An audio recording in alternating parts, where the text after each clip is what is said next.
Estimados miembros de la Orden y público en general que el día de hoy nos siguen a través de las redes sociales, el día de hoy iniciamos un ciclo de capacitaciones en materia laboral, un tema bastante importante. Como consecuencia de la pandemia se han generado una serie de normas laborales y sin duda los derechos de los trabajadores están en juego y por su lado también los intereses de parte de las empresas. Hemos tenido a bien recibir la propuesta de SUNAFIL para iniciar con este ciclo de conferencias de capacitación orientado a los miembros de la Orden y a todo el público en general que nos sigue por redes sociales. El día de hoy, para inaugurar este ciclo de conferencias, contamos con la grata presencia del doctor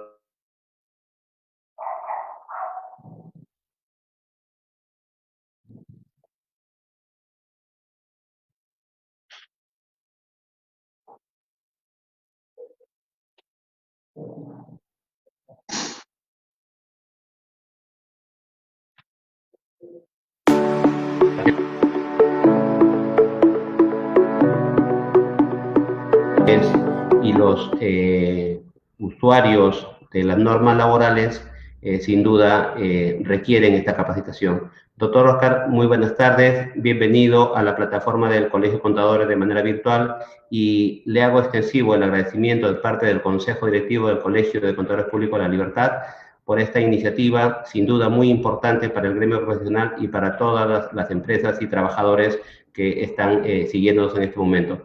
Muchas gracias y bienvenido. Adelante, por favor.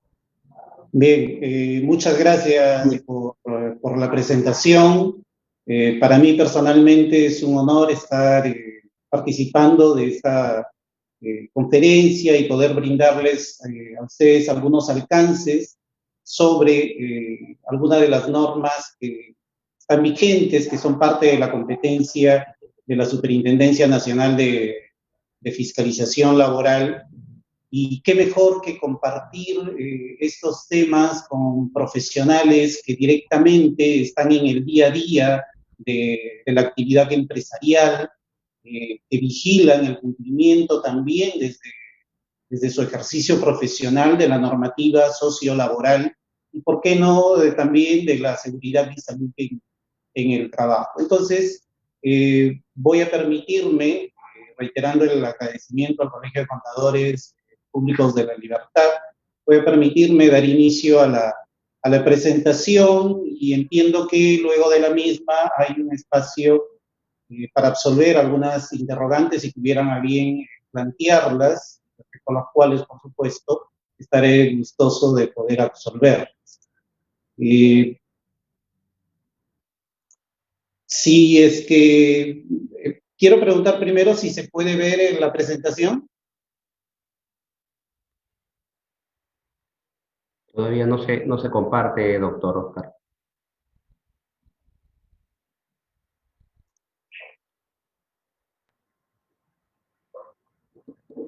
No. A ver, denme un segundito, por favor.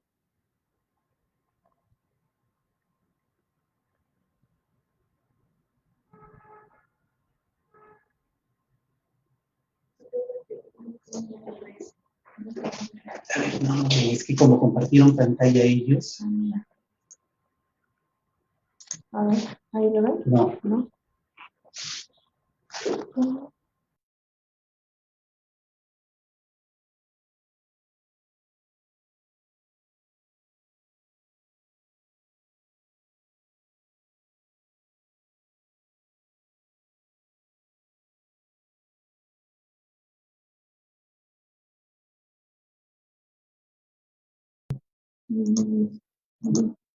Ay, ¿Ese cierra? ¿por qué no hay? Sí.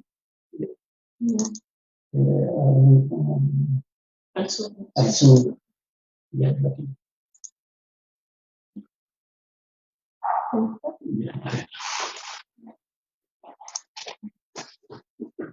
Ya está.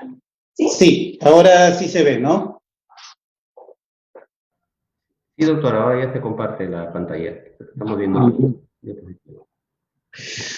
Muy bien, entonces me permito dar inicio a la presentación. El tema básicamente que queremos hacerles llegar es el relacionado con el contrato de trabajo.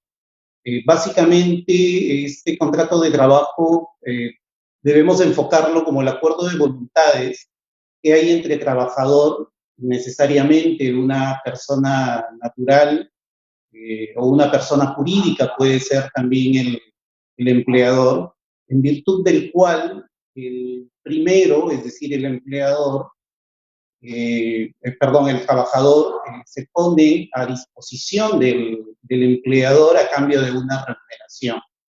Pero para poder identificar la existencia de un contrato de trabajo, nosotros tenemos que poder estar en la capacidad de identificar, valga la redundancia, tres elementos esenciales de la relación laboral. Esos elementos esenciales son la prestación personal de servicios, la subordinación y el pago de una remuneración. De los tres, si intentásemos hacer una jerarquía en importancia, simplemente del aspecto doctrinario, porque en la práctica los tres elementos tienen que estar presentes y son igual de importantes, estableceríamos en primer lugar la subordinación, porque es el elemento que caracteriza al contrato de trabajo frente a otro tipo de contratación, que vamos a mencionar incluso más adelante.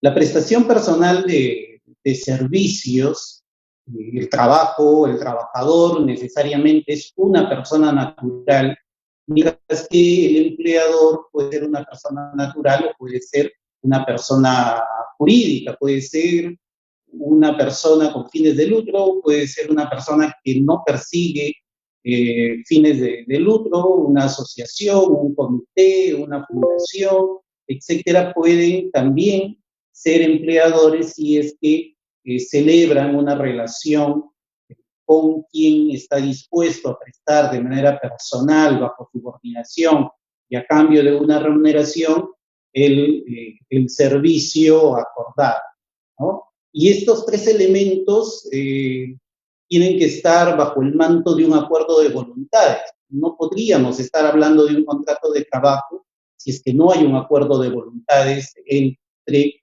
la persona natural que va a desarrollar el papel de trabajador y la persona natural o persona jurídica que va a desenvolverse como empleador. Porque retirar el acuerdo de voluntades de esta relación implicaría estar hablando de situaciones de carácter penal que en la presentación de hoy no corresponden, pero vamos a mencionarla como el trabajo forzoso. Justamente estos tres elementos que hemos mencionado, que identifican la existencia de un contrato de trabajo, identifican la existencia de una relación laboral que hemos indicado como la prestación personal de servicio, como la subordinación y la remuneración, van a diferenciar al contrato de trabajo de la locación de servicios, en donde podemos encontrar igualmente una prestación personal, ¿no? Podría haber otras formas también, pero en la locación de servicios puede darse sin ningún problema, sin hablar de desnaturalización, ni poder cuestionar la validez del contrato de locación de servicios, una prestación personal. Ustedes conocen muy bien este tipo de relación, este tipo de contratación. Hay una contraprestación también, porque es un servicio que se presta, que hay una valorización respecto a él, una tarifa, un costo, como quisiéramos llamarlo, y que adquieren la denominación de honorarios o retribución, pero si lo relacionamos con la remuneración, que es el calificativo que recibe en el contrato de trabajo la contraprestación por el servicio prestado, en el fondo la naturaleza es lo mismo. Entonces, ¿qué es lo que distingue el contrato de trabajo de la locación de servicios? Es la subordinación. Bien, la naturaleza del contrato de trabajo está calificada por la existencia de estos tres elementos. Ojo, no puede ser el trabajador, no puede ser el empleador el que intenten darle la naturaleza a la relación que van a iniciar. Es el hecho en sí, la realidad, lo que sucede en el terreno de los hechos, lo que marca la existencia de un contrato de trabajo, más allá de la forma o formalidades que se le intente dar al mismo. Bien, en el derecho laboral hay una característica regida por un principio, que es el principio de primacía de la realidad, en el que ante la discordancia entre lo que revelan los documentos y los hechos, hay que darle preferencia siempre a lo que sucede en el terreno fáctico, en el terreno de los hechos. Si yo identifico una relación en la práctica con prestación personal de servicios, con subordinación y con remuneración, pero en la formalidad me muestran un contrato de locación de servicios y me toca decidir, voy a tener que decidir en calificar como un contrato de trabajo. Entonces no es lo que las partes decidan y siempre identificar estos tres elementos y dejar de lado aquellas calificaciones forzadas que puedan darse a la relación entre trabajador y empleador. El trabajador dentro de la relación laboral tiene obligaciones, como son la de prestar el servicio. El trabajador no va a calificar la naturaleza de la relación. El trabajador no va a decidir respecto a las obligaciones que debe cumplir el empleador como parte de la relación laboral, obligaciones sobre las cuales no corresponde ninguna decisión del trabajador, porque hay un mandato legal de por medio, hay una naturaleza del contrato que hay que respetar. El trabajador no puede, por ejemplo, pedirle al empleador que al haber celebrado un contrato de trabajo, por favor lo deje fuera de planillas. No es una decisión que pase por el trabajador porque, reitero, es una obligación del empleador y debe ser cumplida. En relación al contrato de trabajo, nuestra legislación establece ciertas reglas, por ejemplo, la preferencia por la contratación laboral a plazo indeterminado. En nuestro marco legal, que es bastante disperso en tema laboral, tiene una norma que podemos identificarla como la columna vertebral de la normativa laboral en el Perú, que es la Ley de Productividad y Competitividad Laboral. Esta norma nos refiere que en toda prestación personal de servicios remunerada y subordinada, se presume la existencia de un contrato de trabajo a tiempo indeterminado. Ojo, tener en cuenta que esa presunción de la cual habla nuestra ley se refiere a la presunción de la duración del contrato, más no a la presunción de si existe o no un contrato de trabajo, porque la ley ya nos identifica los tres elementos esenciales. Nos dicen toda prestación personal, un elemento, remunerada, segundo elemento, y subordinada, tercer elemento, se presume la existencia de un contrato de trabajo a tiempo indeterminado. No es que se esté presumiendo el contrato de trabajo, sino que se está presumiendo la existencia de un contrato a tiempo indeterminado, un contrato de trabajo a tiempo indeterminado. Respecto a esta contratación, aplica el periodo de prueba. La regla general, conocemos que es 3 meses, pero puede ser ampliado a 6 meses, hasta 1 año, si es que cumple con los requisitos o las exigencias que requiere la ley de la especialidad, el tema de la confianza, trabajo de dirección, etcétera, que tiene que estar debidamente sustentado. El contrato laboral se perfecciona por el acuerdo de voluntades. A partir de ahí se generan las obligaciones y derechos tanto del trabajador como del empleador. La del trabajador de iniciar la prestación del servicio, del empleador registrar o declarar al trabajador en el primer día, a partir del primer día en la planilla electrónica, y cuando se genere la periodicidad acordada, pagar las remuneraciones y beneficios sociales como consecuencia de la existencia de este contrato de trabajo. Esas son las reglas básicas o generales que podemos mencionar respecto a la contratación laboral. Y si bien es cierto, la norma nos dice que la regla general es la contratación a tiempo indeterminado, entonces tenemos que mencionar la excepción. ¿Cuál es esa excepción? Son los contratos temporales, los contratos sujetos a modalidad. Esta contratación sujeta a modalidad que está prevista en la Ley de Productividad y Competitividad Laboral y que establece una serie de modalidades sobre las cuales vamos a hacer una referencia más adelante. Y el otro tipo de contratación es el contrato a tiempo parcial, que es aquel contrato que respecto al cual la prestación personal de servicios se va a ejecutar en un tiempo menor a 4 horas diarias en promedio, ¿no? Y no requiere mayor formalidad que la escrituralidad, el registro en planillas y el cumplimiento de los beneficios sociales que exige la contratación a tiempo parcial, como por ejemplo las gratificaciones, es un beneficio en el cual no se exige las 4 horas mínimas de labor para su otorgamiento, como sí sucede en la compensación por tiempo de servicios. Y mencionando los contratos temporales que habíamos referido como la excepción a la regla, que es la contratación a tiempo indeterminado, es decir, una vez acordado el contrato de trabajo, tiene una fecha de inicio, pero no una fecha de término. Lógicamente, sí, el paso por el periodo de prueba establecido en la ley.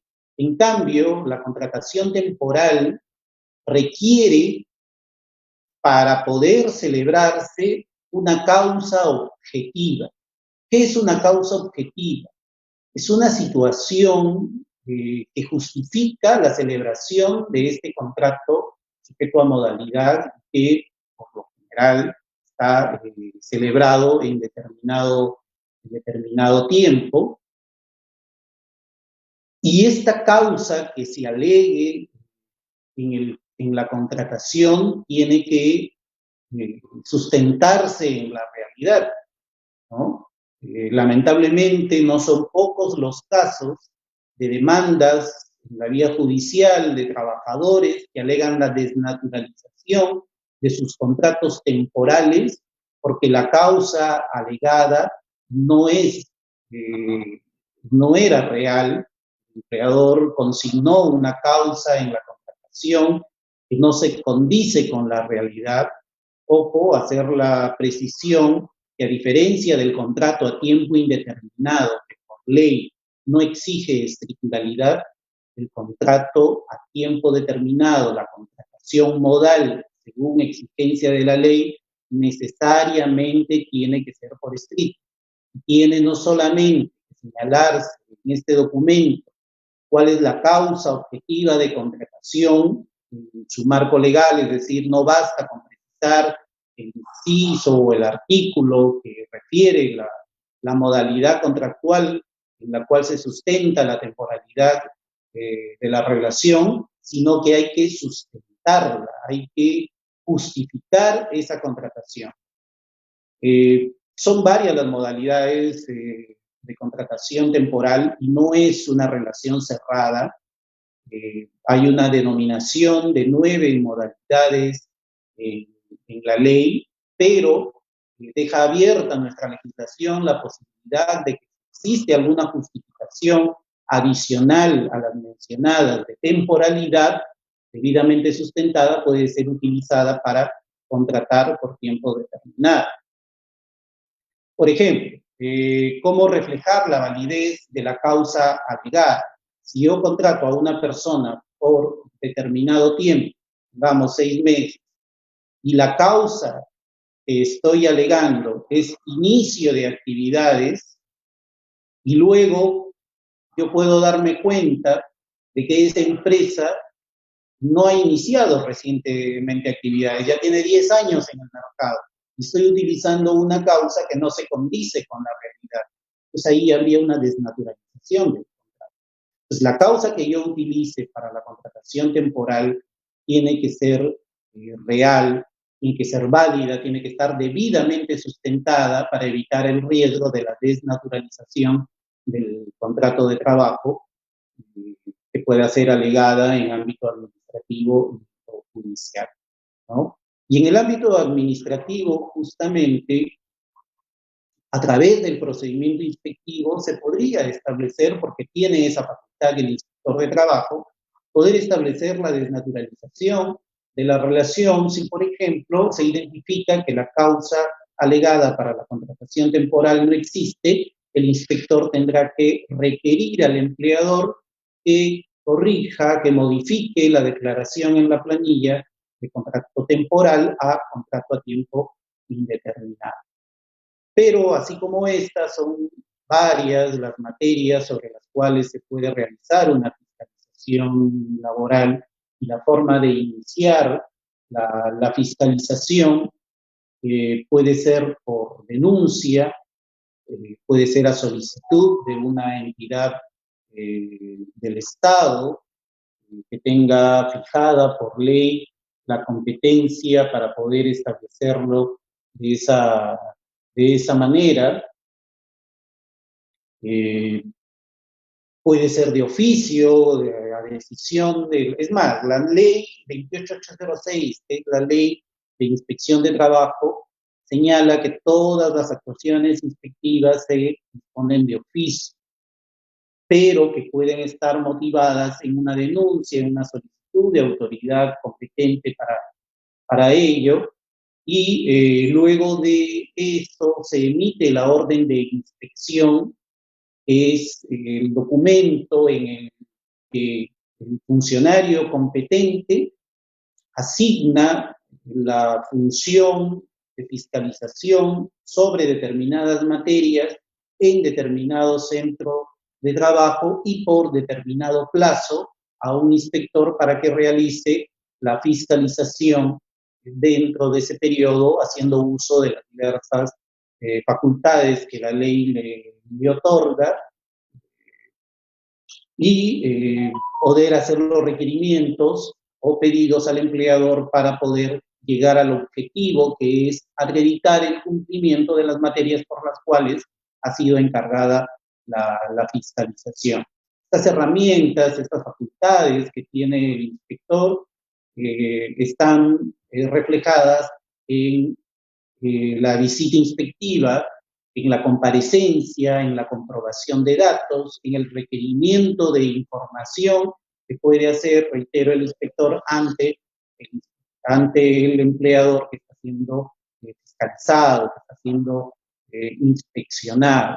Luego de desarrollar estas actuaciones que tiene que hacerlas dentro del plazo otorgado, que por reglas establece un máximo de 30 días, pero que puede ser prorrogable si es que la naturaleza de la investigación así lo requiere, salvo el tema de accidente de trabajo seguido de muerte del trabajador.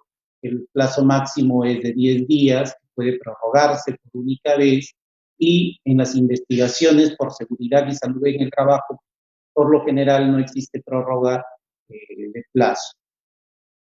Culminadas las actuaciones inspectivas, el inspector puede plantear las medidas inspectivas, generalmente el requerimiento final, que es donde ya ha identificado la omisión por parte del empleador respecto a las materias encargadas. El inspector tiene que describirlas y pedir el cumplimiento en determinado plazo dentro del plazo máximo otorgado. Si como resultado de eso se refleja un cumplimiento de la normativa, entonces el inspector tendrá que emitir un informe final de inspección y se cierra la orden de inspección, pudiendo en ese informe el inspector incluso recomendar se aperturen nuevas órdenes si es que identifica algún incumplimiento de parte del empleador que no haya estado previsto en las materias asignadas, pero recomienda a su superior que se fiscalice sobre el particular. Y lamentablemente, si el inspector identifica incumplimientos en la normativa sociolaboral o de seguridad y salud en el trabajo, tendrá que emitir un acta de infracción, con lo cual se inicia el procedimiento sancionador, ¿no? Procedimiento sancionador que se desarrolla en mérito a lo dispuesto en la ley 27.444, ley de procedimiento administrativo general, que tiene ciertos plazos que cumplir y ciertas fases que también podrán ser explicadas o requeridas a través de consultas. Bien, esta primera parte de la fiscalización a cargo del sector de trabajo, la importancia de haber identificado el contrato de trabajo, que es el punto de partida de todo el trabajo finalmente que lleva a cabo la Superintendencia Nacional de Fiscalización Laboral.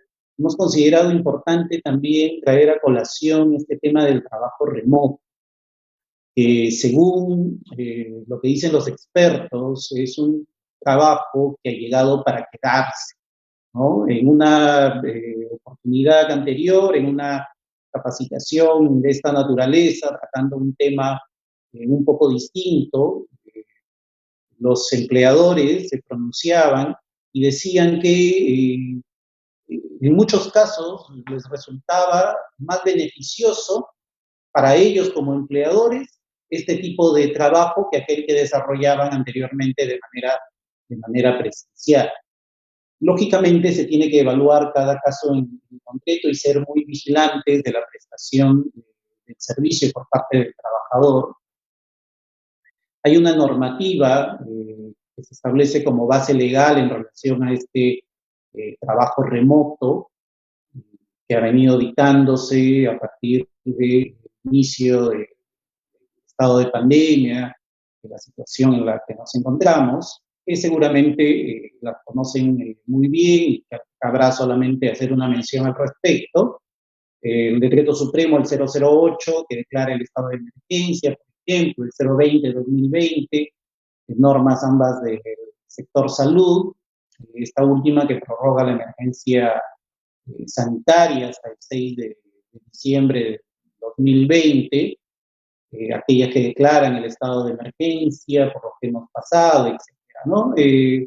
Incluso esta resolución ministerial de nuestro sector, el Ministerio de Trabajo, la 072-2020, que aprueba el documento denominado Guía para la aplicación del trabajo remoto. ¿Qué es eso? Una guía, no es una imposición, pero sí son pautas que deben seguirse para desarrollar de mejor manera este tipo o esta modalidad de trabajo que entendemos como la prestación de servicio subordinada que realiza un trabajador que se encuentre en su domicilio o lugar de aislamiento domiciliario, o sea, donde señala el trabajador que se va a encontrar es desde donde va a desarrollar este trabajo remoto, utilizando cualquier medio o mecanismo que posibilite la realización de las labores que le son encomendadas por el empleador y que son pues el objeto de la prestación del servicio y que motivó la celebración del contrato de trabajo. Esto siempre y cuando la naturaleza de esos servicios, de esa actividad desarrollada por el trabajador, permita desarrollarlas a través del trabajo remoto, ¿no? Porque carecería de razonabilidad pensar que, por ejemplo, un trabajador de la agroindustria dedicado solamente a trabajos en campo, como cuidado, recolección, etcétera, pueda pensarse o analizarse que va a realizar trabajo remoto, ¿no? Carece de toda razonabilidad. Entonces, es un principio que tiene que manejarse para poder establecer quién o quiénes pueden desenvolver este tipo de trabajo, tal cual lo hemos descrito hace unos instantes.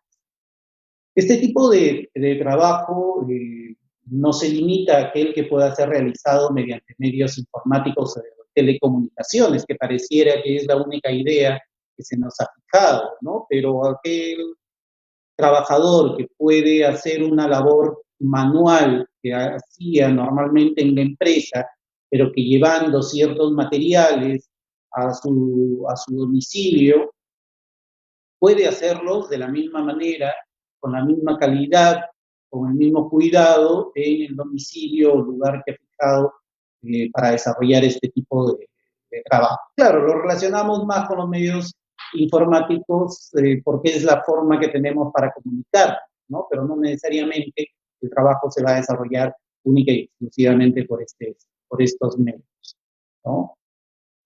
A quiénes aplicar dentro de este principio de razonabilidad que mencionábamos, el trabajo remoto.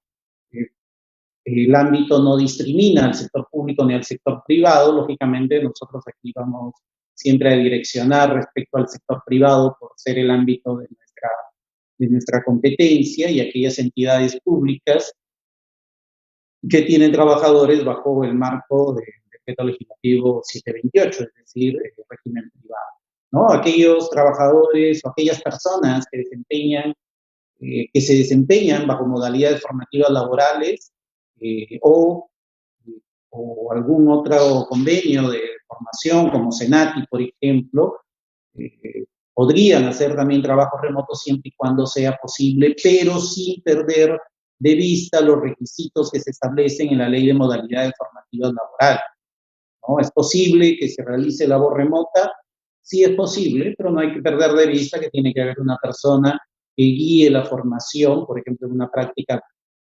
preprofesional, alguien que evalúe el rendimiento de esa persona, etcétera, ¿no? Todas las requisitos, condiciones que establece la Ley de Modalidades Formativas Laborales.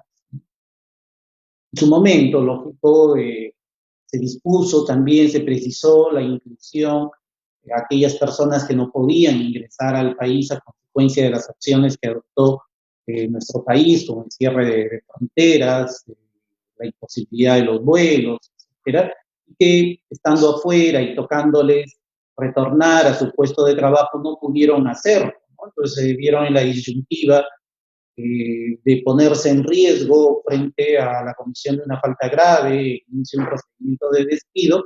Entonces se abrió la posibilidad que estas personas puedan realizar también trabajo remoto para evitar poner en riesgo la relación laboral. ¿Hasta cuándo puede aplicarse este trabajo que, como mencioné hace unos instantes, muchos mencionan que ha venido para quedarse, ¿no? Que a pesar que esta pandemia, esta situación lamentable que viene pasando el país y todo el mundo, llegue a superarse como todos queremos, algunas empresas seguirán con el trabajo remoto porque en determinadas situaciones han encontrado más beneficios que el trabajo presencial, ¿no? Pero por principio debe aplicarse mientras dure el estado de emergencia sanitaria declarado el Ministerio de Salud por el COVID-19, ¿no? Para comunicar la aplicación del trabajo remoto es una expresión de voluntad de parte del empleador hacia el trabajador, que le indica modificar el lugar de prestación de servicios a través de soporte físico, a través de soportes digitales, correo electrónico, intranet, extranet, etcétera, que pueda acreditarme esta comunicación para el inicio o el cambio del trabajo presencial hacia el trabajo remoto, ¿no? De acuerdo a la necesidad, la realidad de cada empresa, de cada puesto de trabajo. No puede ser una decisión que, entre comillas, intente imponer el trabajador, porque carecería de razonabilidad y estaría fuera de la naturaleza del contrato laboral, porque quien tiene el poder de dirección que se genera como consecuencia del elemento subordinación es el empleador.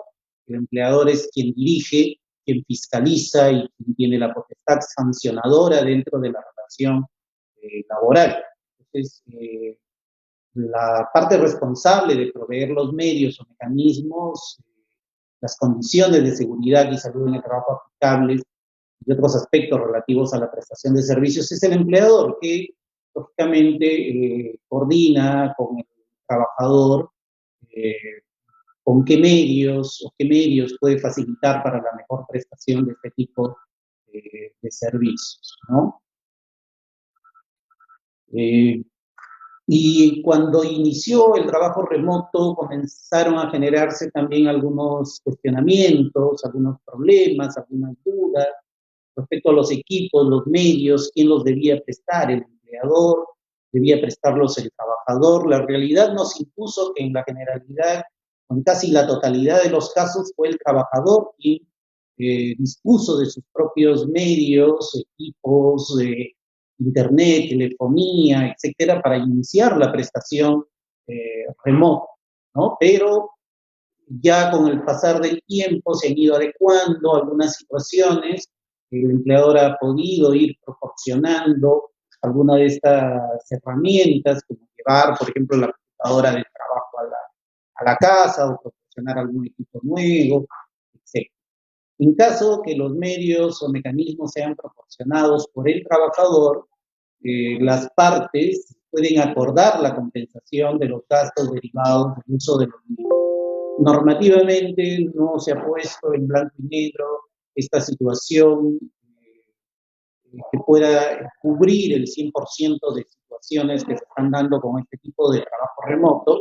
Se deja en libertad de las partes poder determinar ello, pero entendamos que siendo el empleador quien tiene estas facultades que mencionamos hace un instante, de dirigir, fiscalizar y sancionar, debe ser el que otorgue las herramientas o pueda compensar de alguna forma estos medios utilizados por el trabajador, ¿no? Incluso los trabajadores, más allá de la necesidad de encontrarse en su domicilio por la condición de riesgo en que pudieran encontrarse o la necesidad que desarrollen el trabajo remoto para evitar algún riesgo innecesario de traslado, han visto también algunos beneficios como el ahorro, por ejemplo, de la movilidad que usaban día a día para desplazarse hacia su centro de trabajo, temas de vestimenta, etcétera, que también pueden ser considerados como algunos beneficios. Pero, reitero, se van construyendo algunas obligaciones del empleador, ya como consecuencia del inicio en su momento de este trabajo remoto, y que se determinan como la no afectación de la naturaleza del vínculo laboral, de la remuneración y demás condiciones económicas. Ojo, está cambiando el lugar de prestación, no tenemos por qué cambiar los otros elementos ya establecidos en relación al vínculo laboral, salvo aquellos que se encuentren vinculados a la asistencia del centro de trabajo, ¿no? Y que aún así incluso se puede leer en las noticias que algunos gremios vienen discutiendo con sus empleadores, ¿no? Porque algunos otorgan o tenían considerado el otorgamiento de bonos por movilidad justificados, lógicamente, por el traslado del trabajador desde su domicilio al centro de trabajo, y al no hacerlo, ya no habría obligación del otorgamiento de este bono. Hay quienes están solicitando que se mantengan, pero sería ya a raíz o tendría que entablarse una negociación para tomar un acuerdo al respecto, ¿no? La comunicación, dijimos, por parte del empleador para cambiar el lugar de prestación del trabajo, se tienen que establecer cuáles son las medidas, las condiciones en las que se va a exigir el cumplimiento del trabajo, cómo se va a hacer la fiscalización, es decir, informar al trabajador cuáles van a ser las reglas de esta prestación mediante esta nueva modalidad de trabajo remoto, ¿no? Y el tema de las capacitaciones que tienen que hacerse pues a través de estas plataformas también, ¿no? Y el trabajador también, lógicamente, mantiene obligaciones. La normativa vigente en general no ha sufrido modificación, o sea, sigue obligado el trabajador de prestar el servicio, hacerlo diligentemente bajo el marco de respeto, con la reserva del caso, etcétera, cualquiera de las obligaciones nos ocurra y que mencionábamos antes de la pandemia, igual siguen vigentes. Actualmente no ha habido un cambio de legislación laboral, algunos ajustes como este del trabajo remoto sí que tiene que tomarse en cuenta, la disponibilidad del trabajador, el hecho de estar encontrándose en trabajo remoto no quiere decir que no va a responder las exigencias o requerimientos del empleador en torno al objeto de la relación laboral. Nunca se aceptan exigencias fuera de ese marco del contrato de trabajo. Debe haber sí un respeto al tema de la jornada de trabajo relacionado con el cumplimiento de los objetivos del contrato, es decir, los resultados, informar a su empleador de cómo se desarrolla la prestación del servicio o cualquier otro aspecto que parezca o que refleje importancia en esta prestación. El tema de la jornada que se discute, si el trabajador tiene que estar a disposición o permanentemente justificando que está laborando las 8 horas, por regla general debemos mantener lo que dispone la ley, que es que no debe exceder de 8 horas diarias o 48 semanales la prestación del trabajo, debe pactarse con el empleador antes de iniciar la modalidad de trabajo remoto, por ejemplo, a qué hora se va a reportar el cumplimiento de la labor dentro de la razonabilidad y en función a la naturaleza del servicio que se presta. Las partes pueden pactar que se distribuya en horarios que sean de mejor adaptación para el trabajador de acuerdo a sus necesidades, ¿no? Se puede distribuir hasta por un máximo de 6 días a la semana, si es que era un tiempo menor, podría ampliarse incluso hasta 6 para acomodar los horarios. En este tipo de prestación, más que fijarse en la jornada de trabajo, debe fijarse en el resultado, que no tendría por qué o no tiene por qué ser menor al resultado que se obtenía de manera presencial, ¿no? Y el trabajador, reitero, tiene que tener disponibilidad para el cumplimiento de los objetivos, ¿no? En el trabajo remoto, lógicamente, está la priorización del grupo de riesgo, sobre el cual ya se conoce. Este aspecto sí es importante, la declaración jurada de asunción de responsabilidad. Cuando comenzó el aislamiento social, la prestación del trabajo remoto no existía. Luego se dispuso que si el trabajador considera que puede seguir prestando de manera presencial su servicio, puede suscribir una declaración jurada de responsabilidad voluntaria, pero que siempre será el médico ocupacional quien determine si es posible la reincorporación de este trabajador. Puede existir mucha voluntad de la persona, pero si la condición de salud no es, por la condición de salud no es recomendable que regrese al centro de trabajo, el médico debe emitir su informe al respecto. Siempre la responsabilidad la va a tener el empleador en temas de seguridad y salud del trabajo.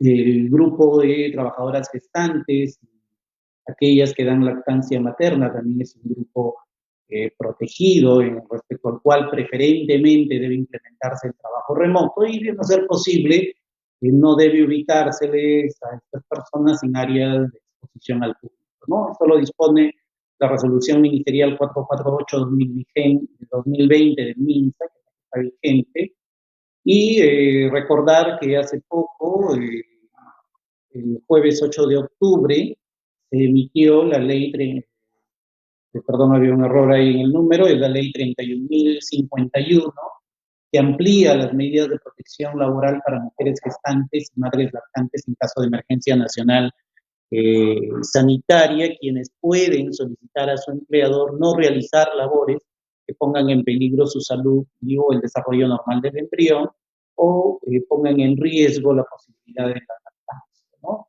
Como exigencia estaba prevista anteriormente. Trabajadores con discapacidad, deben tener también preferencia respecto al trabajo remoto, y siempre el empleador, independientemente de la situación que nos encontramos, pero tal vez es más relevante en esta situación, el deber de prevención del empleador. Es como decir, el empleador siempre debe estar un paso adelante frente al tema de seguridad y salud del trabajador, porque lo que se cuida es la salud y la vida del trabajador, ¿no? Entonces, lo que queremos es eliminar o reducir los riesgos más frecuentes que puedan darse en el trabajo presencial, en el trabajo remoto, para lo cual el empleador debe tener mucho cuidado. Y ya para concluir, simplemente hacer una mención a la inspección laboral en el marco del estado de emergencia sanitaria. Hicimos mención a las facultades del inspector casi al inicio de la presentación. Esas facultades se mantienen, pero con ciertas características que una norma interna de SUNAFIL, que es el protocolo 005-2020, segunda versión, posibilita que los inspectores puedan utilizar medios virtuales para realizar su trabajo sin dejar de lado las visitas, es decir, los medios presenciales que se utilizaban normalmente, si es que lo considera necesario, indispensable para la realización de su labor, ¿no? No les sorprende, y seguramente ya muchos de ustedes han tenido la experiencia que se comuniquen telefónicamente, por correo electrónico, el inspector notifique para la realización de una videoconferencia, que los documentos ya no se presenten en físico, sino de manera virtual, etcétera.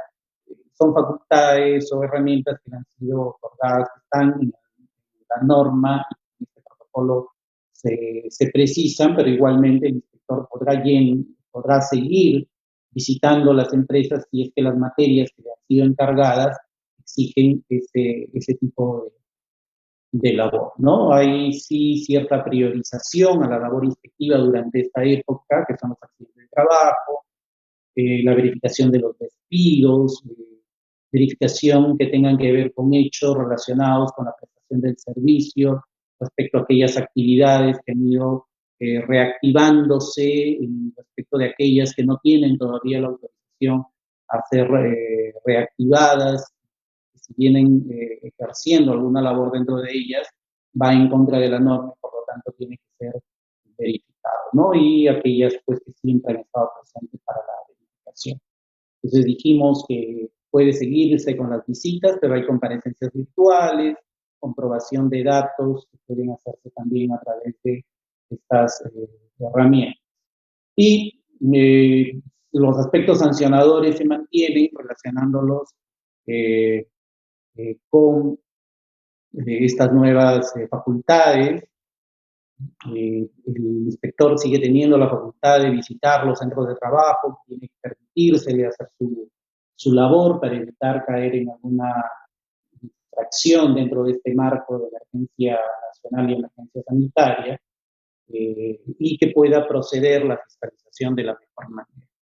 Bien, las disculpas del caso, extendí un poquito más del tiempo previsto, es lo que quería compartir con ustedes en esta presentación, y si tuvieran a bien plantear alguna interrogante, gustoso estaré de atenderlas, dejando siempre, como bien se expresó al inicio, ratificar en todo caso, este es el comienzo de una serie de capacitaciones por parte nuestra y del Colegio de Contadores de la Libertad, que ha tenido a bien aceptar la propuesta nuestra para poder llegar a ustedes con estos temas que consideramos son de relevancia.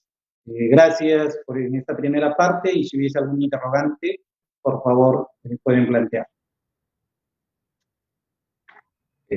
Doctor Oscar, bueno, muy clara la exposición. Tenemos los comentarios de nuestros agremiados, todos de felicitaciones y agradecimiento.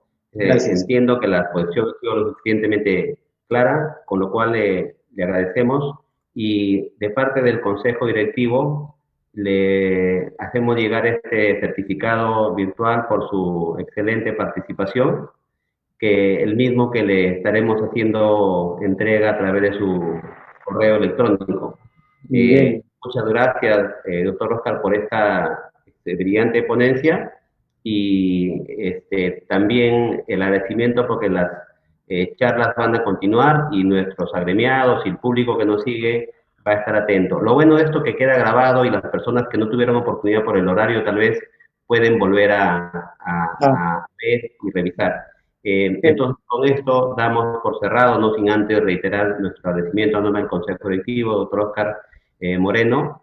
Muchas gracias, un fuerte abrazo y un saludo institucional. De igual manera, muchas gracias de parte de SUNAFIL también y a espera también de la propuesta de los temas que consideren ustedes sean de mayor interés de sus agremiados para poder preparar la información y hacer la presentación correspondiente. Muchas gracias y a cuidarse. Hasta luego. Gracias. Gracias, hasta luego.